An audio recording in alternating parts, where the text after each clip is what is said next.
우리 서로를 위해서 눈부시면서 그냥 인사하지 마시고 마음으로 찬양하고 축복하는 여러분 축복 시간, 샬롬하고 인사하는 시간. 오늘 반주 길게 하느라고 사무엘이 모처럼 일찍 일어나는 바람에 수고가 많아서 우리 사무엘부터 우리 축복할까요? 할렐루야! 샬롬 샬롬 샬롬 샬롬 샬롬 샬롬 샬롬. 하나님 사랑합니다. 여러분 주 안에서 사랑합니다. 욥기 14장 14절과 15절 말씀, 새벽기도 본문이기도 해요. 제가 은혜를 많이 받아서 주일날 여러분들 새벽 예배에 참석을 못하시기 때문에 제가 이건 정말 같이 나누고 싶다 해서 그런 부분들이 있으면 시편도 그렇고 제가 이렇게 중복이 돼도 어쩔 수 없다 하고 제가 전합니다.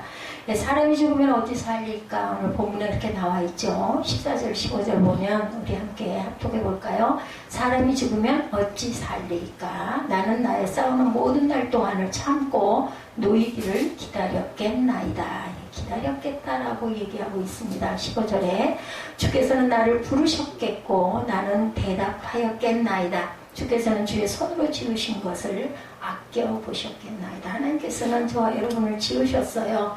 악한 자라도 지으셨기 때문에 그들이 돌아오기를 기다리죠. 깨달아 알기를. 그래서 제가 요즘에 깨달은 거는 악한 자들이 잘 돼갖고 오래오래 사는 건 하나님께서 더욱더 시간을 주시느라고 바라보고 계시는구나 라는 생각이 듭니다.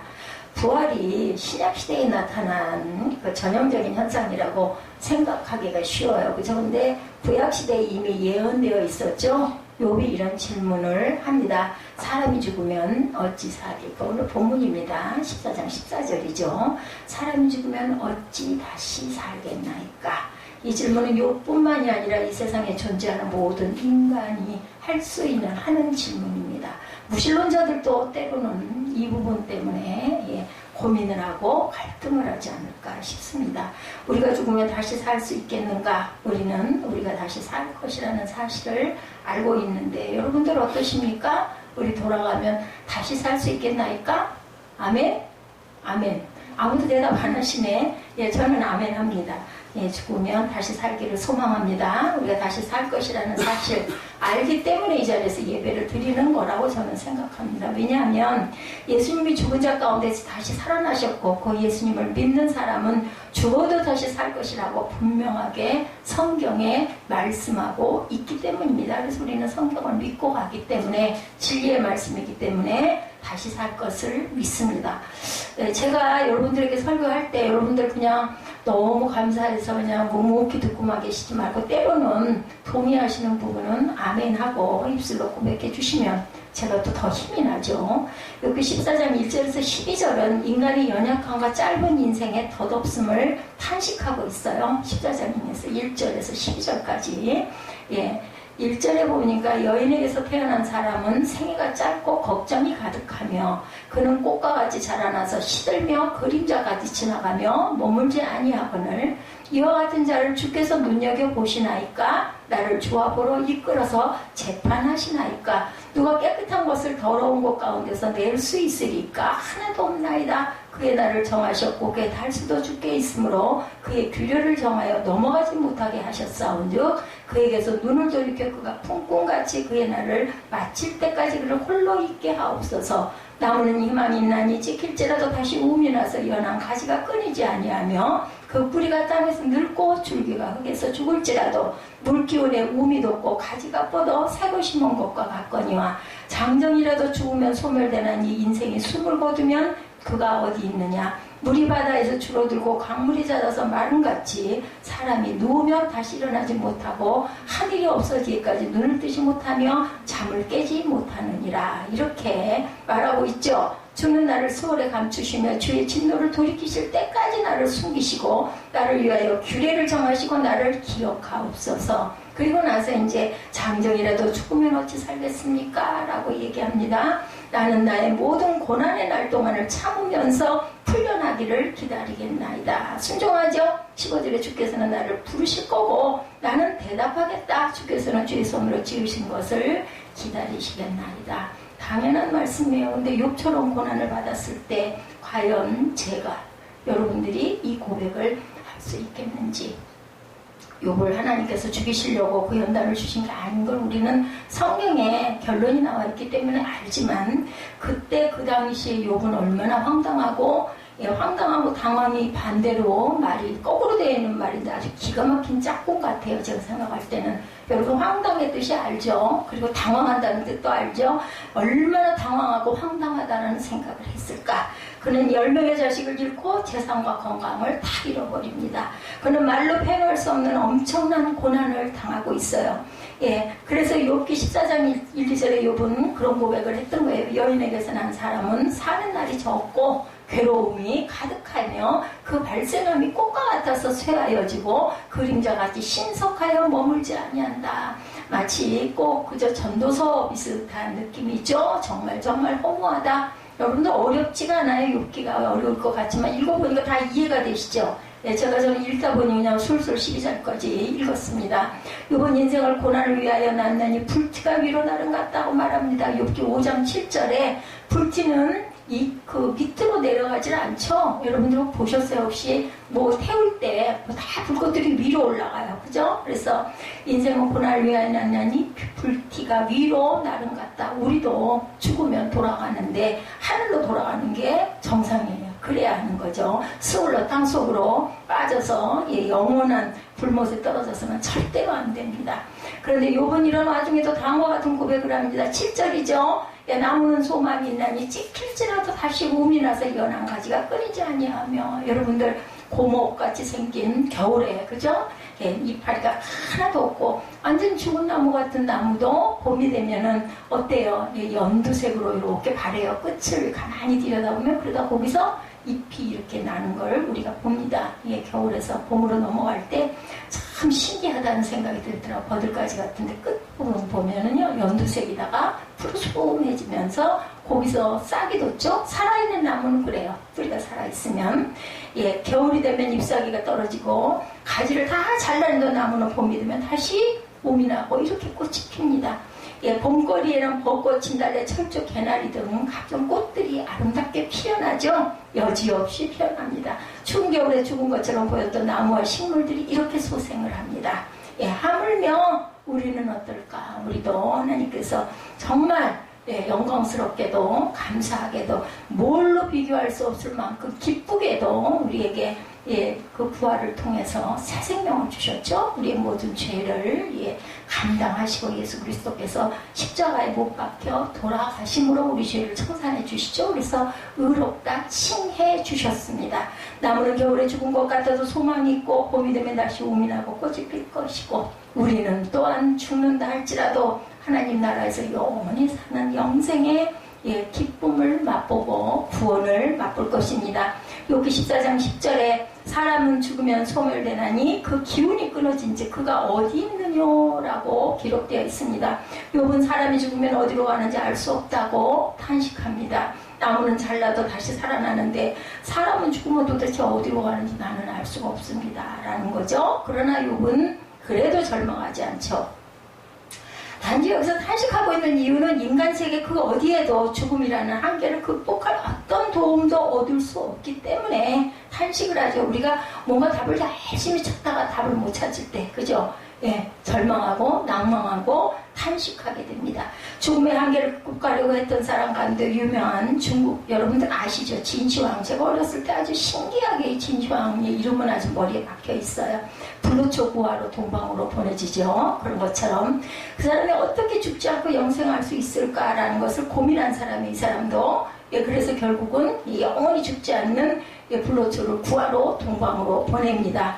결국은 어떻게 됐어요? 죽죠. 절대 권력을 소유한 황제였지만 그는 죽었고 아직까지 그가 다시 살아났다는 소식을 들어본 적이 없습니다. 북한의 김일성 그 사람 미라를 만들어가지고 그 사람의 그 궁을 만들어서 거기 보관하고 있다고 하더라고요. 영원히 산다라고 얘기한다지만 죽은 시체고 미라일 뿐이겠죠. 모든 것을 가진 사람이었지만 그 역시 누구에게도 죽음의 한계를 극복할 만한 도움을 받지 못한 진시황, 그리고 김일성이 신이라고 여기고 북한 사람들이 그렇게 경배하고 참배를 했다 할지라도 결국은 죽어서 다시 일어나지는 못합니다.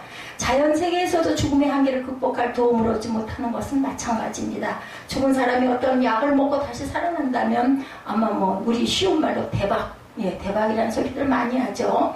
뭐 줄기세포가 어쩌고 뭐 몇백 년을 더 살 수 있고 뭐 이런 얘기가 있지만 그것이 이루어진다 할지라도 영원히 사는 사람은 아무도 없습니다. 그러니까 죽음이라는 한계를 극복할 수 있는 도움을 자연세계나 인간세계 어디에서도 얻을 수가 없다. 그러나 욥은 눈을 들어 위에 계시는 하나님을 지금 바라보고 있습니다. 자연세계, 인간세계에서는 아무런 소망이 없어도 하늘에 계신 하나님께서는 죽음을 넘어선 부활이 있지 않겠느냐는 소망을 피력하고 있어요. 그 중에도 이게 지금 보통 이렇게 지금 저와 여러분처럼 일상에 밥 먹고 옷 입고 잘 자고 그런 사람이 아니죠. 욥은 지금 모든 걸 다 잃어버리고 병으로 인하여 오죽이나 하면 기왓장을 가지고 제가 모기가 좀 물려보니까 아픈 게 낫지 가려운 건 저는 못 참겠더라고요. 그래서 욥을 생각을 했어요. 아이고 내가 만약에 욥 같았으면 나는 한순간도 못 견뎠겠다. 그냥 빨리 데려가세요. 뭐 기도가 어딨어. 엉엉 울고 막 하소연을 했을 것 같아요. 참 욥 같은 사람 대단한 사람이라는 생각이 듭니다. 여기 14장 13절에 오늘 보면 13절에 주는 나를 음부에 감추시며 주의 진노가 쉴 때까지 나를 숨기시고 나를 위하여 기한을 정하시고 나를 기억하옵소서라고 기록되어 있습니다. 이 구절이 새 번역에는 이렇게 바뀌어 있더라고요. 차라리 나를 스올에 감춰 두실 수는 없으시니까 이렇게 오죽이 나면 뭐 어떻게 하면 좋을지 모르겠으니까 질문을 이렇게 했어요. 주님의 진노가 가실 때까지만이라도 나를 숨겨주시고 기한을 정해두셨다가 훗날 다시 기억해 주시면 어떻겠습니까? 오죽이나 하면 지금 주님께 내가 이렇게 고난을 당하고 병들어 죽게 되었는데 내 영혼을 수월이라는 곳에 잠깐 받아두셨다가 훗날의 나를 좀 기억해 줄 수는 없습니까? 라고 질문하는 거죠. 수월은 여러분들 구약시대 사람들이 사람이 죽으면 들어가는 곳이다 이렇게 생각을 했습니다. 그런데 욥은 지금 하나님께 저를 죽은 자 가운데서 다시 살려주실 계획이 있으십니까? 라고 여쭤보는 거예요. 또 14절에 아무리 대성부라 하더라도 죽으면 그만이라고 하죠. 그러므로 나는 더 좋은 때를 기다리겠나이다. 이 고난의 때가 지나가기까지 기다리겠습니다. 새 번역에 이렇게 나와 있습니다. 사람이 대정부로 태어나 한 세상을 호련하고 살았다고 해도 죽으면 그만이죠. 그리고 잊혀집니다. 그래서 나는 죽음 이후에 더 좋은 때를 기다리겠다라는 이야기예요. 하나님께서는 죽음 이후에 더 좋은 때를 예비해두지 않으셨겠습니까? 인 거예요.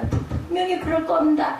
분명히 그럴 줄로 믿습니다. 그랬으면 좋겠습니다. 나를 잠깐 감춰놨다가 그때 가서 나를 좀 기억해 주시면 안 되겠습니까? 나는 더 좋은 때를 바라보며 지금 고난의 때가 다 지나들 때까지 인내하고 더욱더 참고 기다리겠다. 욥은 죽은 자의 부활이 인간적으로 어렵다는 생각을 하면서도 하나님의 혹시나 부활에 더 좋은 때를 계획하고 계시다면 짧은 인생의 고난과 슬픔을 겪는다 할지라도 더 참고 기다리겠다라고 고백합니다.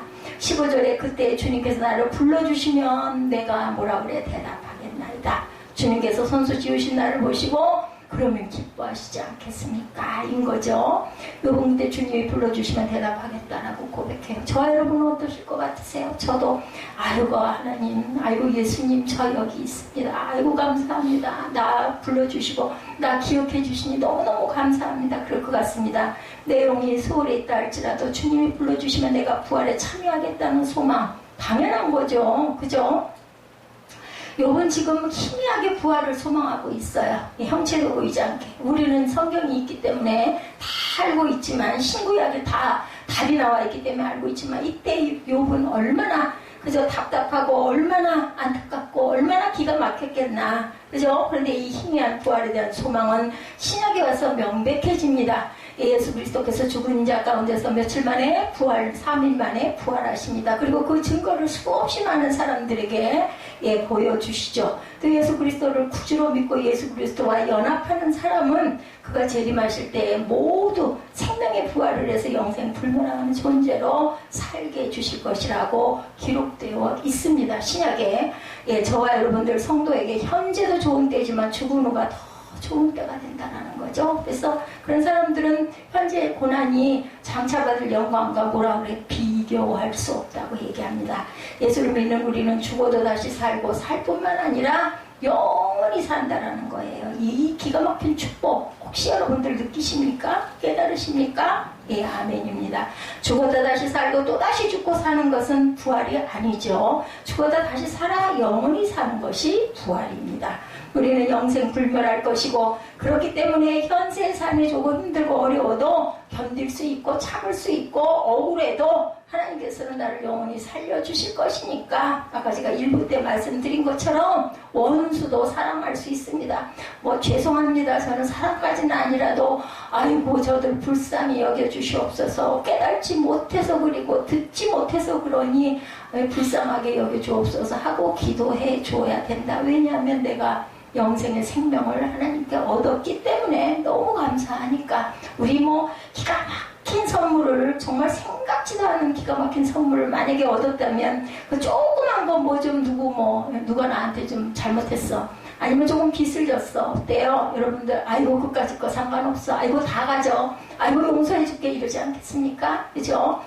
자기 그 100만 달란트 그 탕감 받고는 조금 있는 빚 그거 내놓으라고 몇 살짜리 했다가 어떻게 도로 다 뺏기죠. 예, 그걸 우리는 알기 때문에요. 그런 마음밭을 만들어가고 가져야 된다는 뜻이죠.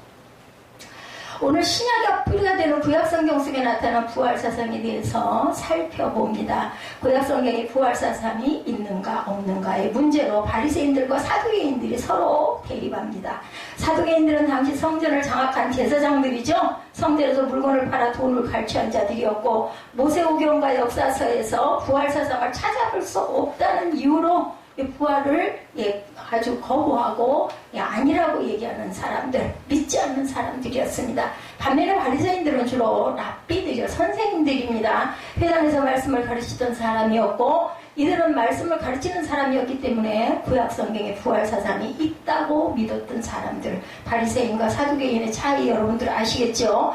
예수님은 사두개인들을 향해서 성령도 하나님의 능력도 알지 못하는 무지한 자들이다라고 책망하셨고 부활의 문제에 있어서만큼은 바리새인들의 편을 들어주셨어요. 그죠? 누가복음에도 나와 있습니다. 구약성경에 부활사상이 있다고 믿고 있는 바리새인들이 옳다고 손을 들어주시죠. 옛날 헬라의 철학자들 가운데 소크라테스, 플라톤, 아리스토텔레스, 피타고라스와 같은 사람들은 모두 영혼의 불멸을 믿었어요. 예, 그렇죠? 그러나 이 사람들도 육신의 불멸은 도무지 들어보지 못한 것이다 라는 거죠. 그래서 사도 바울이 아테네에 가서 철학자들에게 복음을 증거할 때 그들은 육신의 부활을 듣지도 보지도 못한 사상이라고 말하고 내일 다시 오라고 했지만 바울은 고린도로 이동을 합니다. 이처럼 신약시대에는 구약의 부활사상이 있다고 믿는 사람이 있었고 믿지 않는 사람들도 있었는데 예수님은 구약성경에 부활사상이 있다고 믿는 바리새인들의 편을 들어주었다는 것을 여러분들 다시 기억하고 가시기 바랍니다. 사후세계에 관한 히브리인들의 일반적인 사상을 봅니다. 먼저 고대 이스라엘 백성들은 사람이 죽으면 어떻게 된다고 생각했는지 살펴봅니다. 창세기 25장 8절입니다. 그가 수가 높고 나이 많아 기운이 지나여 죽어 자기 열조에게로 돌아가매라고 기록되어 있습니다. 이들은 사람이 죽는 것을 자기 열조에게 돌아간다라고 표현합니다. 그 당시에는 조상들이 뼈를 한 곳에 모아두죠. 그래서 보면은 막벨라 굴에 그죠? 아브라함이 가족들을 다 그렇게 해서 같이 장사를 지내서 그쪽에 그 안에다 넣어둡니다. 사람이 죽고 시신이 썩으면 뼈를 가져다가 조상들의 뼈를 모아둔 곳으로 옮겨놓는 거죠. 그리고 그것을 열조에게로 돌아갔다라고 표현을 합니다. 그러면 육신은 그렇다 치고 영혼은 어디로 가겠나? 어떤 분은 영과 혼이 다르다고 말합니다. 성경에는 영과 혼은 교환해서 사용될 수 있는 것이다 라고 단언을 합니다. 이 단어들. 그러니까 사람의 비물질적인 부분을 통칭해서 영혼, 영과 혼, 이래서 영혼이라고 말합니다. 영과 혼은 같다라는 거죠. 구별되지 않는다는 겁니다. 그래서 사람이 죽는 것을 영이 떠났다고도 하고 혼이 떠났다고도 하고 영혼이 떠났다라고도 표현을 합니다. 시편 6편 5절입니다. 사망 중에서 주를 기억함이 없사오니 음부에서 주께 감사할 자 누구리까? 라고 기록되어 있습니다. 히브리인들은 죽은 사람들의 영혼이 음부라는 곳으로 간다고 생각하죠. 음부는 히브리어로 스오를 말합니다. 근데 이 스오를 번역할 때 금정역 KJV에는 헬, 지옥이라고 했고 새 국제 역 NIV에는 그레이브, 무덤이라고 표현하고 있습니다. 그래서 스올이라는 음역, 이것이 고대 히브리 사람들에게 있어서 이 스올이라는 것은 선한 사람이든 악한 사람이든 죽으면 가는 그 중간 지역 이렇게 생각을 합니다. 신약성경의 음부라고 번역한 것은 하데스이죠. 하데스. 그러니까 구약과 신약의 음부가 각각 개념이 다릅니다. 신약성경에서 음부는 불신자들의 악한 영혼이 들어가는 지옥을 의미한다고 얘기하지만 구약시대의 스올은 악한 사람들만 가는 곳이 아니라 선한 사람이나 악한 사람이나 죽으면 가는 곳이라고 들어가는 곳이라고 생각을 했다는 거죠. 이스라엘 사람들은 음부를 어둡고 그늘진 곳이라고 생각을 했습니다. 아름다움과 만족이 없는 곳이고 하나님에 대한 찬양이 없는 침묵의 장소, 고통과 후반과 절망이 있는 곳이고 더 이상 인간이 삶의 즐거움을 누릴 수 없는 곳이라고 생각을 했어요. 그리고 산 사람의 영혼이 음부에 있는 영혼들과 교통한다는 것은 절대로 금지되어 있죠. 무당들은 자기들이 죽은 사람의 영혼과 교통한다고 말하지 막 불러내죠. 그러면은 목소리를 막 똑같은 목소리를 하면서 그래서 대답을 하고 그런 얘기를 저도 들어봤습니다. 그러나 산 사람의 영혼은 절대로 죽은 사람의 영혼과 교통할 수가 없고 귀신들이 죽은 사람들의 목소리와 성격을 알고 장난을 쳐서 그 비슷하게 그대로 얘기를 하는 거죠. 이스라엘 초대왕 사울은 상황이 다급해지자 죽은 사무엘의 영혼과 교통하려고 엔돌의 신접한 여인을 찾아가는 사건이 나와 있습니다. 사울은 바로 그 사건 때문에 왕위에서 완전히 폐위가 되죠. 죽은 사람이 가 있는 음부의 영혼들과 산 사람의 영혼은 소통할 수가 없는 것이고 간혹 돌아가신 아버지와 어머니가 꿈속에 나오는 그런 경우들은 있어요. 꿈에. 그죠? 그런 것은 우리가 가지고 있는 부모님에 대한 생각일 수도 있고 때로는 귀신의 장난일 수도 있다. 그러니까 그런 것에 지나치게 신경을 써서는 안 되죠. 결국 또한 두려워할 필요도 없습니다. 히브리인들은 사후세계가 분명히 존재하지만 희미하다 이렇게 생각을 하죠. 많은 사람은 이 생이 진짜고 죽은 후의 세상 어디 있는지 없는지 잘 모르겠다 이렇게 생각을 하지만 그렇지가 않습니다. 인간의 삶은 어머니 뱃속에서 10달을 보내는 것이 일생이고 그 이 세상에서 호흡하는 동안을 이생이라고 말합니다. 그래서 이 세상의 삶은 나그네 길이라고 얘기하죠. 우리는 모두 다 순례자. 아까 우리 찬양했죠. 우리가 순례자로 세상을 살다가 순례자는 고향이 따로 있기 때문에 그냥 타향에서 잠깐 사는 사람은 순례자라고 그러죠. 잠깐 왔다가 가는 것이지 이 땅에 영원히 사는 사람은 아무도 없어요. 그죠? 그러니까 삶의 참 실체는 사후세계라고 볼 수 있다. 사후세계를 복되게 보낼 것이냐 아니면 영원한 저주를 받을 것이냐 관건이에요. 그리고 여러분들의 선택입니다. 이 자리에 앉아 계신 분들은 다 영원히 갈 곳이 분명히 있다라고 믿기 때문에 주일날 예배를 드린다고 저는 생각을 합니다. 입이 붙어 있으면 안 돼요. 입을 떼세요. 그리고 제가 이쁘든 밉든 간에 이거는 아멘으로 고백을 하셔야 됩니다. 그것을 하나님이 보고 계시죠. 히브리인의 사상 가운데 분명한 한 가지 사후세계가 분명히 있다는 것. 그런데 사람이 영원히 사후세계에서 어떻게 되느냐 하는 것은 시간의 흐름과 함께 하나님의 점진적으로 계시를 해주고 계시는데 이 원리를 계시의 점진성이라고 말합니다. 한꺼번에 다 보여주는 것이 아니라 점진적으로 보여주시다가 신약성경에 와서 완전히 열어서 보여주시죠. 고린도전서에 그러죠. 거울을 보는 듯 희미하다가 선명하게 보여진다. 구약성경은 4가지로 나뉩니다. 첫 5권을 모세오경이라고 하죠. 율법서라고도 합니다. 그리고 여호수아부터 에스더까지를 역사서라고 얘기하고 욥기부터 아하서까지를 시가서, 나머지 책은 예언서, 이렇게 66권이 나뉘어 있습니다. 그래서 구약성경은 크게 모세오경, 역사서, 시가서, 예언서로 분류가 되고 순서대로 그 속에 담긴 부활사상이 있는데 한번 살펴봅니다. 짧게. 모세오경에 나타난 부활사상. 사두개인은 아까 말씀드렸죠. 모세오경의 부활사상에 기록되어 있지 않다 이렇게 주장했습니다. 그러나 부활을 조롱하는 사두개인들에게 예수님은 말씀하십니다. 죽은 자에 살아난다는 것은 모세도 가시나무 떨기에 관한 글에 보여줬으되 주를 아브라함의 하나님이요 이삭의 하나님이요. 혹시 여러분들 주보에 좀 나와 있나요? 이삭의 하나님이요 산자의 하나님이시라. 하나님께서는 모든 사람이 살았느니라 하시니 누가복음 20장 38절에 증거합니다. 모세의 나이 80세가 되었을 때 하나님이 떨기나무 가운데서 이적을 보이시며 모세를 부르셨죠. 여러분들 그 사건 아시죠? 그리고 그에게 나는 아브라함의 하나님, 이삭의 하나님, 야곱의 하나님이다 라고 말씀하셨어요. 이 말씀은 아브라함과 이삭 그리고 야곱이 죽은 자가 아니라 산 자라는 의미를 갖고 있습니다. 그들이 지금도 살아있다라고 말씀하신 것이죠. 그들은 살아서 하나님을 경배하고 있고 영광스러운 육신의 부활을 기다리고 있다고도 말씀하십니다. 여기 예수님이 인용하신 구절이 바로 출애굽기 3장 6절 말씀입니다. 아브라함의 하나님, 이삭의 하나님, 야곱의 하나님이라는 이름은 의인들이 죽어도 그 영혼은 살아있는 존재로 인정하실 뿐만 아니라 그 영혼이 실제로 살아서 육신의 부활을 기다리고 있는 것으로 보여주시는 거죠. 민수기 17장에 아론의 쌍난 지팡이에 대한 기록 여러분들 아시죠? 민수기 17장 8절입니다. 이튿날 모세가 증거의 장막에 들어가 본즉 레위 집을 위하여 낸 아론의 지팡이에 우음이 돋고 순이 나고 꽃이 피어서 살구 열매가 열렸더라. 이렇게 증거되어 있습니다. 모세가 이스라엘의 지도자가 되고 아론이 대제사장이 되어서 이스라엘을 인도하고 있었을 때 레위 지파의 고라, 다단, 아비람과 같은 자들이 모세에게 반역을 합니다. 왜 모세만 우리의 지도자인지 또 아론만 제사장이 될 수 있는지에 대해서 반기를 들었던 거죠.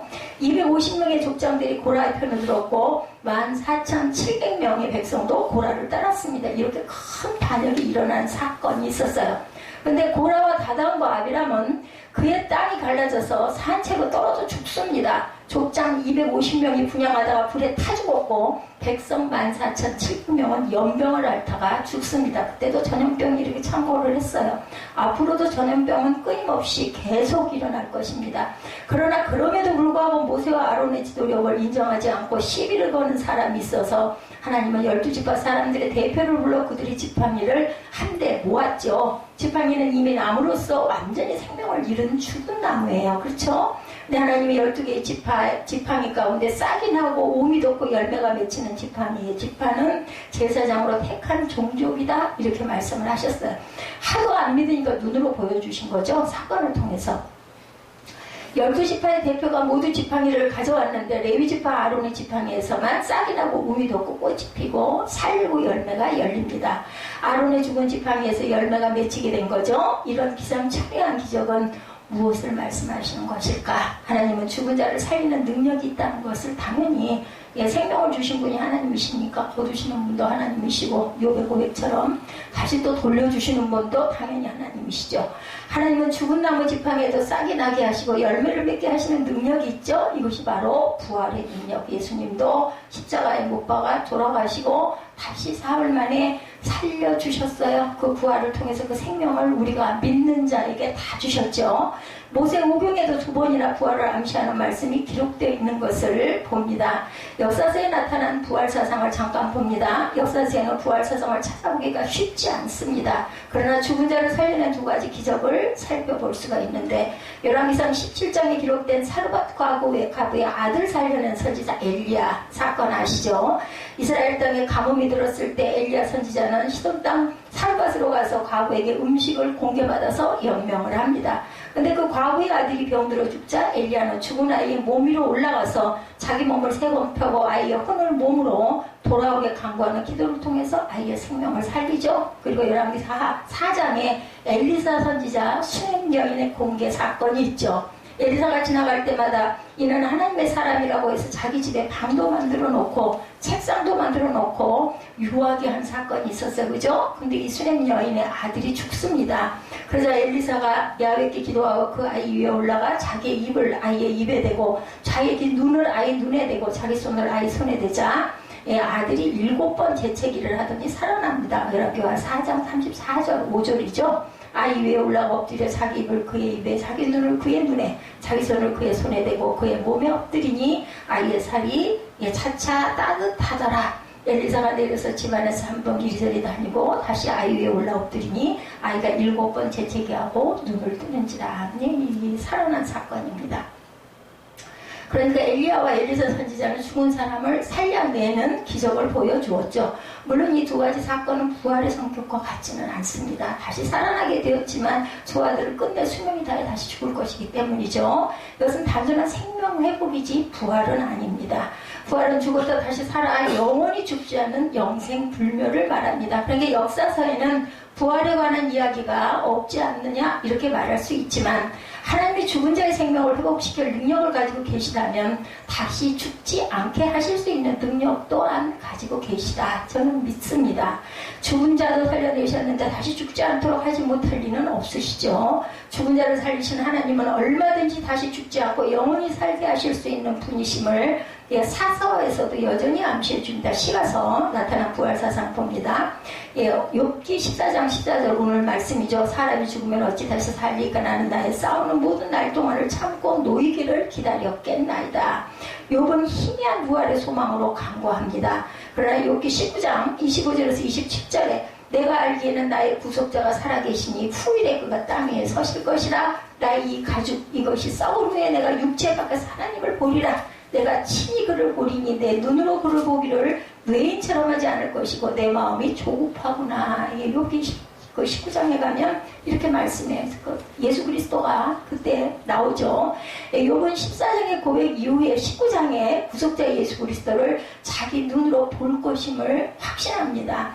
욥이 예수 그리스도를 믿고 있는 거죠. 26절에 나의 이 가죽 이것이 썩은 후에 내가 육체 밖에서 하나님을 보리라 이렇게 기록되어 있습니다. 여기 육체 밖이라는 번역은 썩을 육체를 벗어나서 새로운 육체를 입는 것이라는 의미입니다. 여기 사용된 전치사구가 in my flesh라고 표현되어 있어요. 내 육체를 입고 하나님을 배울 것이라고 되어 있죠. 번역본에 따라서 약간 상이하지만 새로운 육체를 입고 하나님을 배울 것이라는 번역이 압도적으로 많습니다. 그러므로 27절에 내가 친히 그를 보리니 내 눈으로 그를 보기를 외인처럼 하지 않을 것이라. 내 마음이 조급하구나 이렇게 기록되어 있습니다. 가죽이 한번 썩어 죽어도 새로운 육체를 입고 내가 새로운 육체의 새 눈을 가지고 예수님을 보게 되리라는 욥의 믿음이죠. 희미한 소망이 확신으로 바뀌고 있습니다. 저는 이 욥기를 통해서 깨달은 게 하나가 있는데요. 너무너무 부족하지만 기도를 절망을 넘어서면서 끝까지 기도하면 하나님께서는 이런 확신도 주시는구나. 저는 이걸 깨달았습니다. 시편 16편 10절에서 11절에 보면 이는 내 영혼을 음부에 버리지 아니하시며 주의 거룩한 자로 썩지 않게 하실 것임이니이다. 주께서 생명의 길로 내게 보이시리니 주의 앞에는 여러분 잘 하신 말씀이죠. 기쁨이 충만하고 주의 우편에는 영원한 즐거움이 있나이다 하죠. 사도 베드로는 사도행전 2장에서 여기 주의 거룩한 자로 썩지 않겠다는 구절을 예수 그리스도의 부활을 예언한 것이다 이렇게 해석하고 있죠. 1차적으로 예수 그리스도의 부활에 대한 예언이고 궁극적으로는 모든 성도의 부활을 예언합니다. 부활의 때에 우리가 주님 앞에서 영생하게 되는데 주의 앞에는 기쁨이 충만하고 주의 우편에는 영원한 즐거움. 당연하죠. 우리가 이렇게 영원한 생명을 받게 되는데 얼마나 기쁘겠어요. 여러분들 별로 그냥 뭐랄까 사실적으로 아유 정말 그럴까? 이런 생각들이시니까 그렇지 이게 정말 여러분들이 확신한 믿음으로 와서 다가오신다면 이것보다 기쁜 사건은 없어요. 생명이 얼마나 중요합니까? 천하를 얻고도 내 생명을 잃으면 네가 뭐 할래? 라고 말씀하시는데 천하보다 더한 생명을 영원히 주시는데 얼마나 감사하고 기쁩니까?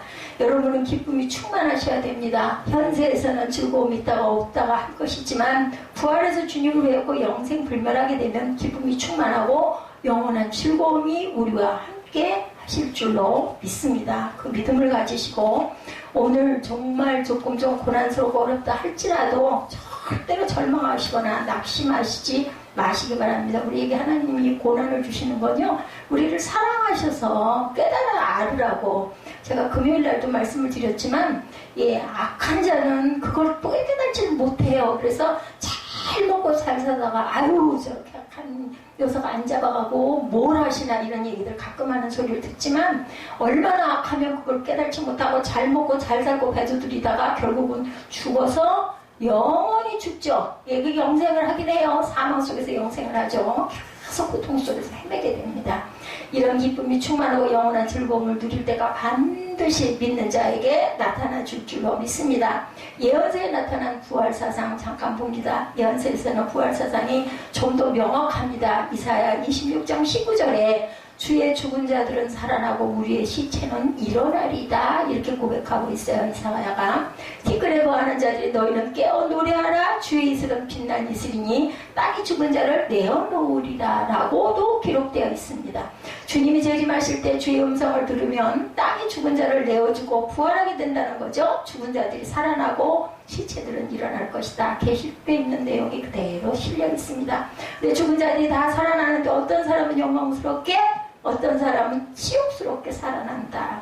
혹시 저 같은 사람이 치욕스럽게 살아나지는 않을까 모르겠어요. 다니엘 10장 2절에 땅의 티끌 가운데서 자는 자 중에 많이 깨어 영생을 얻는 자도 있겠고 수욕을 받아서 무궁히 부끄러움을 입을 자도 있을 것이며 라고 기록되어 있습니다. 부활해서 영원한 즐거움과 복을 누리는 사람도 있고 영원한 치욕을 당하는 사람도 있다라는 거죠. 근데 이래야 공평하지 않을까 싶습니다. 하나님께 온전하게 충성하고 정말 순종하고 믿음에 믿음을 더하는 자는 영광스럽게 일어나야 당연한 거고, 저처럼 그냥 턱걸이를 해가지고 이럴까 저럴까 망설이다가 그냥 한 것도 없이 부끄럽게 하나님 나라에 만약에 가게 된다면 당연히 치욕스럽게 일어날 수밖에 없는 게 공평하지 않을까. 그러니까 부활은 우리 성도만 하는 것이 아니고 모든 사람이 부활을 해요. 그죠? 그러니까 부활할 때 생명의 부활을 하는 사람 영생을 얻고 주님과 함께 영원한 즐거움을 누리지만 사망의 부활을 하는 사람 부활해서 지옥에 들어가 영영한 고통을 받게 될 것이다. 제가 아까 말씀드렸죠? 부활을 하긴 다 하는데 사망의 부활이냐 영생의 생명의 부활이냐의 차이가 있다. 자, 여러분들 생명부활 사망부활 어디예요? 당연히 생명부활이죠. 그럼 어떤 사람은 생명부활을 하겠는가? 예수 그리스도를 구주로 믿고 죄사함을 받고 받은 사람들이 생명의 부활을 하게 되죠. 하나님이 이 세상에서 예수 그리스도를 보내주신 이유는 영생을 주시기 위함이었어요. 그래서 여러분들 잘 아시는 요한복음 3장 16장에 그렇게 말씀하시죠. 믿는 자마다 그죠? 영생을 주신다고 말씀합니다. 예수님이 우리에게 주는 선물은 영생의 부활입니다. 저와 여러분은 어떤 분은 예수 믿으라고 하면 아무리 권면해도 전도해도 믿지 않는다고 대답하죠. 근데 이 자리에서 100억을 준다고 하면 안 가져가실 분은 아무도 아마 없을 거예요.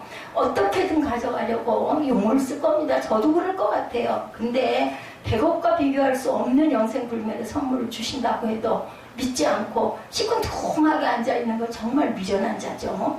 이런 사람을 어리석은 사람이라고 합니다. 불멸의 선물, 그것을 다 욕심을 내서 천국은 어떤 자의 것이에요? 침노하는 자의 것이라고 그래요. 거기서는 막 머리에 다툼을 하고 싸워도 괜찮아요. 나 먼저 갈 거야 하고 싸우시고 침노하셔서 천국의 열쇠를 꼭 획득하시기 바랍니다. 나는 지옥을 믿지 않아라고 대답한다고 해서 지옥이 없어지는가? 그렇지 않겠죠. 천국과 지옥을 만드신 분은 하나님이시고 그곳에 들어갈 사람을 정하시는 것 또한 하나님의 주권 안에 있습니다. 그 사람은 그럴 권한이 없죠. 사람은 안 믿으면 자기만 손해. 그죠? 호세아 13장 14절에 내가 저희를 음부의 권세에서 속량하며 사망에서 구속하리니 사망아 내 재앙이 어디 있느냐, 음부야 내 멸망이 어디 있느냐, 뉘우침이 내 목전에 숨으리라. 이렇게 기록되어 있습니다. 고린도전서 15장 55절에도 우리가 잘 아는 말씀이죠. 사망은 너희 이기는 것이 어디 있느냐, 사망은 너희 쏘는 것이 어디 있느냐 말씀합니다. 이 구절은 성도의 부활을 가리키는 예언이라고도 말하죠. 사망이 우리를 잡아 가둬둘 수 없다는 거죠. 우리는 죽겠지만 다시 살아 영생 불명을 하게 될 것이라는 것을 반드시 믿고 살아가시기 바랍니다. 자, 결론입니다. 욥이 고통 가운데 있었지만 더 좋은 때를 기다렸겠죠. 당연히 그럴 것 같아. 그때 저를 불러주소서 하는 욥의 간구는 예수 그리스도의 부활하심의 응답입니다.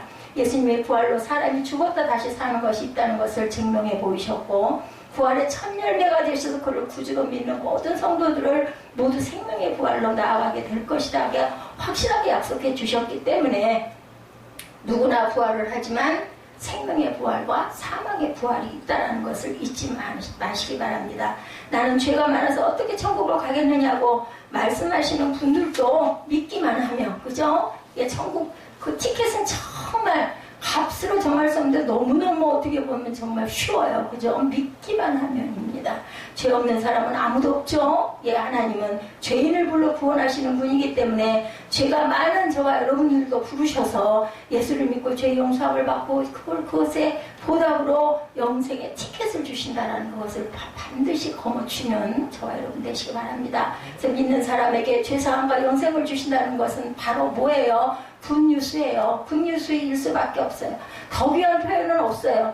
기쁜 소식이에요. 어떻게 더 기쁜 소식이 있겠습니까? 그래서 우리에게 복음이 되어주시는 말씀, 예, 오늘 욥기 14장을 통해서 절대 잊지 않으시고, 제가 증거를 해드렸어요. 빠르게 증거했지만 증거를 해드렸기 때문에 이 안나가 그냥 말씀을 드리는 게 아니라 거기 있구나 다 잊어버리고 넘어가지만 저도 증거하고 나면 넘어갑니다. 근데 분명히 있다라는 건 아마 기억하실 거예요. 있다라면 이거 맞는 거고, 우리가 복음을 믿고 예배를 드리고 예수를 믿고 부활을 믿으니 우리 또한 하나님께서 예수님을 통해서 의롭다 칭해 주시고 우리의 모든 죄를 사하시고 영생의 하늘에 거하게 하신다라는 것을 굳게 믿고 우리 모두 예수를 믿어 영생의 생명의 부활을 할 때 다 함께 천국에서 만날 수 있는 저와 여러분. 갈 때는 좀 달라요. 그죠? 누가 먼저 갈지, 청년이 먼저 갈지, 소년이 먼저 갈지, 노인이 먼저 갈지, 그것도 알 수가 없습니다.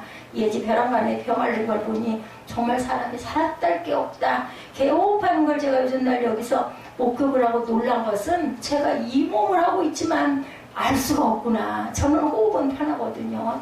전혀 그런 게 없는데 얼마나 고통스러울까. 너무너무 안타깝더라고요. 그렇기 때문에 우리의 생명은 내게 아니라는 건 믿고 하나님이 주시는 귀한 은혜를 마음껏 여러분들 살아서 선택하실 수 있을 때 받으시고 아멘으로 나가시는 저와 여러분들이 되시기를 주님의 이름으로 축복합니다.